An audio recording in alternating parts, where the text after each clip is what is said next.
अब यूपी के बाद बात बिहार की करते हैं, जहां मोतिहारी में आज प्रधानमंत्री मोदी की जनसभा थी। ठीक 11 साल पहले पीएम मोदी ने मोतिहारी के चीनी मिल में ही तैयार हुई चीनी की चाय पीने का वादा किया था, लेकिन जब जनसभा को संबोधित किया तो न चीनी मिल का जिक्र किया, न मोतिहारी की चाय पी और आश्चर्यजनक रूप से ना ही लालू यादव के जंगल राज का फिर से कोई जिक्र किया। लेकिन 25 के चुनाव से पहले वादों का पिटारा जरूर खोल दिया। देखिए कैसे। ये हमारा चंपारण जो कभी देश की चीनी का कटोरा माना जाता था, यहाँ पर चीनी के कारखाने चलते थे।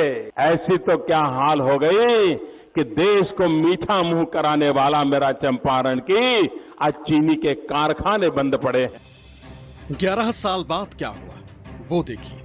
तो हम उस जगह पर आ गए हैं जहां जब भी प्रधानमंत्री नरेंद्र मोदी मोतिहारी आते हैं या मोतिहारी का जिक्र उनसे जोड़ के होता है तो एक बात उनसे सवाल पूछा जाता है कि जब आप 11 साल पहले मोतिहारी में 2014 की चुनाव के दौरान आए थे और तब आपने चुनावी अभियान में कहा था कि यही चीनी मिल जो एक समय में 608, हालांकि ये प्राइवेट चीनी मिल है, 608 कर्मचारी यहाँ पर काम करते थे और करीब करीब 30,000 क्विंटल गन्ना रोज यहाँ सीजन में पेराई होती थी और मोतिहारी के आसपास के किसानों के लिए, शहर के आसपास के, वैसे कुल मिला के मोतिहारी में 3 चीनी मिलें, 2 बंद है, एक अभी चल रही है, वहाँ पर इथेनॉल बनता है। तो मोतिहारी के किसानों की एक बहुत बड़ी उम्मीद यहाँ पर थी, लेकिन ये चीनी मिल 2014 के लोकसभा चुनाव से कुछ दिनों पहले बंद हो गई। प्रधानमंत्री जब मोतिहारी आए तो उन्होंने कहा कि इसी चीनी मिल के चीनी से वो चाय पिएंगे, लेकिन आज 132 महीने हो गए, 11 साल हो गए, ये चीनी मिल अब उससे भी बुरे हालात में है, आप देख ही रहे हैं।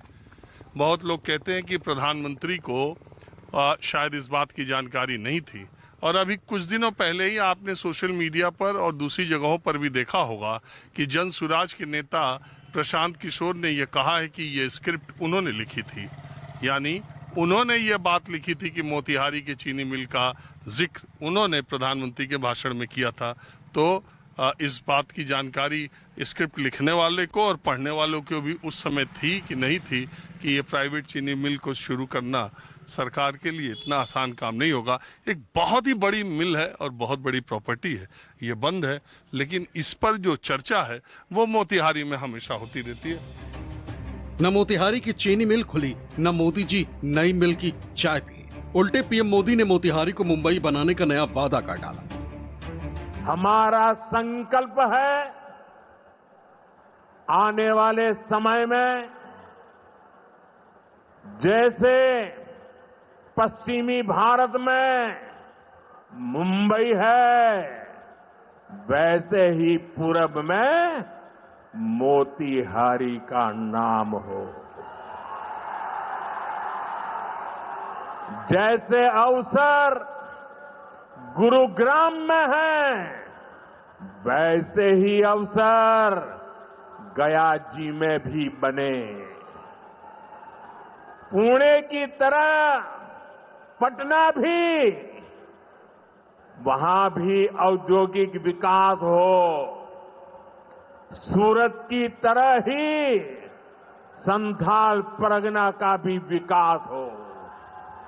जयपुर की तरह जयपालगुड़ी, जलपाईगुड़ी और जाजपुर में भी टूरिज्म के नए रिकॉर्ड बने। अब मोतिहारी बनेगा मुंबई, पटना बनेगा पुणे, पश्चिम बंगाल का जलपाईगुड़ी तो जयपुर की तरह दमकेगा। विपक्ष को मौका मिल गया और नहले पर दहला मार दिया। 10 साल पहले प्रधानमंत्री जी वहां गए थे और उन्होंने वायदा किया था वहां की चीनी मिल को इंगित करते हुए कि अगली बार जब मैं बिहार आऊंगा तो इस बंद चीनी मिल के चिमनी से धुआं निकलेगा और इसी चीनी मिल के चीनी से आप लोगों के साथ बैठकर चाय पीऊंगा। न धुआं निकल रहा है, न चीनी बन रहा है। बिहार की स्थिति बद से बदतर होती जा रही है। प्रधानमंत्री जी आरा की सभा में 10,000, 20,000, 50,000 करोड़ कितना दे दूं, 1,25,000 करोड़ का उस पैकेज का क्या हुआ? तो ये लोग हसीन सपने बेचते हैं और बिहार खाली हाथ रह जाता है। विपक्ष को बोलने का मौका किसने दिया, ये तो आप समझ ही गए होंगे। जब जब मोदी बिहार आते, जंगल राज को कभी भूल नहीं पाते।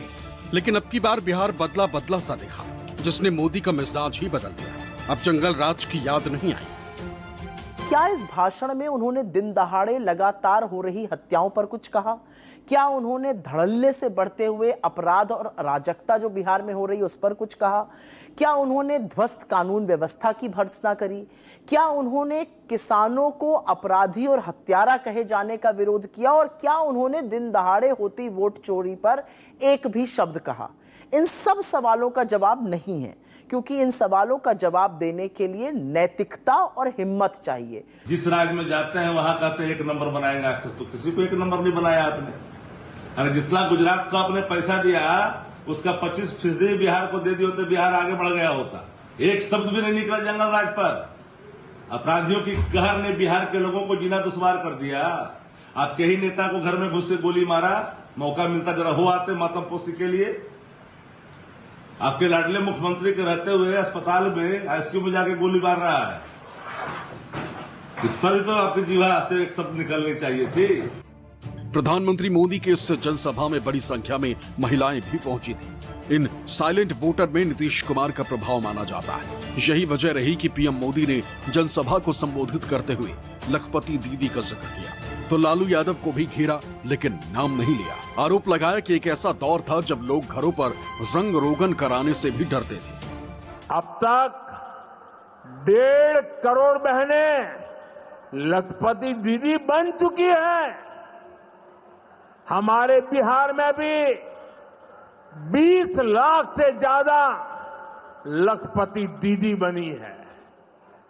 आपके चंपारण में ही 80,000 से ज्यादा महिलाएं स्वयं सहायता समूह से जुड़कर लखपति दीदी हुई है। जिन लोगों के राज में लोग अपने घरों में रंग रोगन तक नहीं करवाते थे, डरते थे कि अगर रंग रोगन हो गया तो पता नहीं कि मकान मालिक को ही उठवा लिया जाएगा।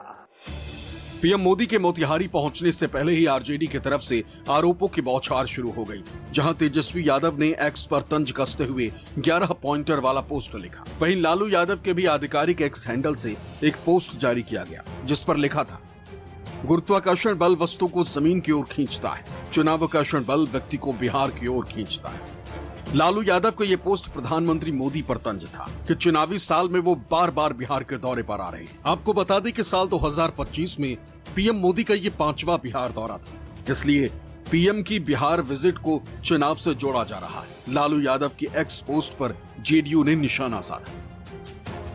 लालू जी तो अनाप शनाप ट्वीट करते ही हैं। प्रधानमंत्री जी ने यह भी आगाह किया कि एनडीए का कुनबा नौकरी देने में विश्वास रखता है, और दूसरी तरफ तेजस्वी यादव जी लालू जी का मॉडल नौकरी के बदले जमीन लेने का है।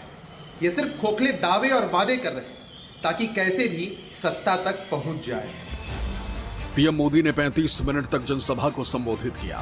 बिहार के विकास, रोजगार, महिलाओं और युवाओं की बात की। इसी कार्यक्रम में पीएम मोदी ने बिहार में 7,196 करोड़ रुपए की लागत की परियोजनाओं की शुरुआत भी की। पटना से सौरभ कुमार के साथ ब्यूरो रिपोर्ट, न्यूज 24। मोतिहारी में प्रधानमंत्री नरेंद्र मोदी की जनसभा पश्चिमी और पूर्वी चंपारण को साधने की रणनीति के तौर पर देखी जा रही है। बीजेपी की कोशिश है कि मिशन चंपारण से इन 2 जिलों की 21 विधानसभा सीटों पर फिर से दमदार तौर पर वापसी की जाए।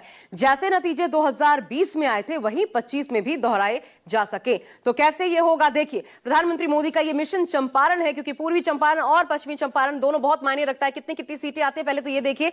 पूर्वी चंपारण में कुल मिलाकर के 12 सीटें आती है और पश्चिमी चंपारण की अगर आप बात करें तो यहां पर कुल मिलाकर के 9 सीटें आती हैं। अब 2020 विधानसभा चुनाव के नतीजे क्या रहे थे वो भी देखिए। पूर्वी चंपारण में जहां पर 12 विधानसभा की सीटें आती हैं, एनडीए के विधायक 9 सीटें जीतने में कामयाब रहे थे। तो वहीं पश्चिमी चंपारण में जहां पर 9 सीटें आती है वहां पर एनडीए ने 8 सीटों पर जीत दर्ज की थी।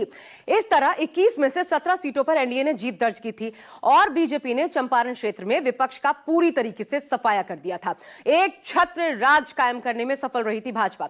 अब बीजेपी 25 में 2020 की तरह ही चुनाव चुनावी नतीजा दोहराने की कोशिश में है, जिसे देखते हुए पीएम मोदी खुद मिशन चंपारण का किला फतह करने के लिए मैदान में उतर गए हैं। 2020 में देखिए पूर्वी चंपारण में क्या स्थिति रही थी।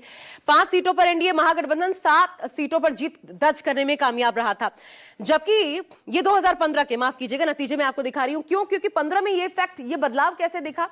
क्योंकि नीतीश कुमार महागठबंधन का हिस्सा थे, नीतीश कुमार एनडीए के साथ नहीं थे, इसलिए एनडीए को झटका लगा।